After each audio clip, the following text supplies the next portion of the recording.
lahat. Ito ang trending Ha? na pinag-uusapan sa Pilipinas ngayon at sa iba't ibang panig. Iba't ibang panig ng mundo, totoo. At nagkaroon na rin siya ng iba't ibang version. Version. Tapos nakita ko may nagtitinda sa kanila. Sabi ko, wow, Ilocos Empanada. Galing pang Ilocos.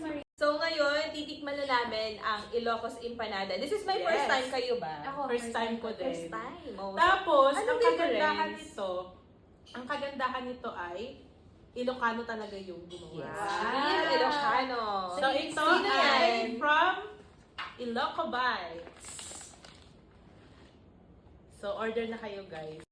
Alam mo, di ba may empanada din naman sa atin? Oo, may empanada Mga sa Tagalog. Sa Katagalog. Pero in fairness, no, pag naging OFW ka talaga, na nagiging aware ka sa pagkain ng Iba't ibang... ibang lugar. Saka alam mo, yung nakikita ko yung ibang empanada, parang over naman yung orange.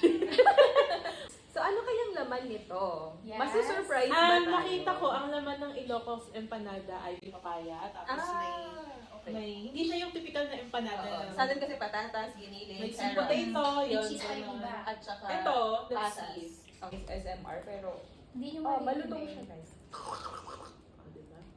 What is Wow! this? Okay, so meron wow. sila. Ay, may egg kasi yan. Eggs.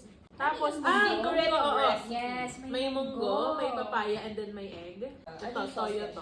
Uy, pag nakakapanood ako nito sa mga vlogger, okay yan eh. Alam sa Nakakatakam. toyo maanghang. Nakakatakam. Tapos, mga kagyo, pwede rin kayo. Sabay-sabay! Nauna ka na! 2, 3, go! Mmm! Ano siya? Hindi siya yung matamis. So, Ilocos empanada, may egg siya, and then... Mga kagyo siya ay siksik sa laman. Alam niyo ba kung magkano to? Masarap. Itong laking to at sobrang daming laman. 15 na to, ah. 15 15 lang to, ah. Yes. Tapos, ano siya, pwede na siya good for 2 persons, no? Yeah. Mm-mm. Lalo na itong dinner. Mm-mm. Kagaya namin, ito yung dinner namin ngayon. Masarap nga. Sarap. Hindi siya dry. Kahit walang sauce, Itlog.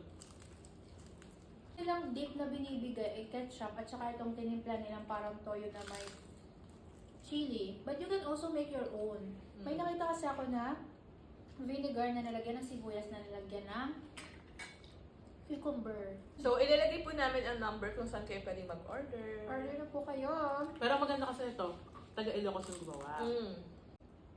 Masarap talaga magluto yung mga Ilocano. Kaya palang sarap Yung mga papaitan, di ba? Sa kanilaya. Dinengdeng. Hindi siya maalat. Yummy. I like it. Mukhang mapapa-order ulit. Si Q. Siyempre, courtesy of Iloco Bites. Order na po kayo sa kanila at nang matikman nyo na kung hindi pa kayo nakakatikim ng Ilocos Empanada. So, dito po kayo mag-order sa Iloco Bites. Support po natin si Kabayan. Ito po ang number. Order na kayo. Number. Ito po ang Number. number. Ay, ito pala.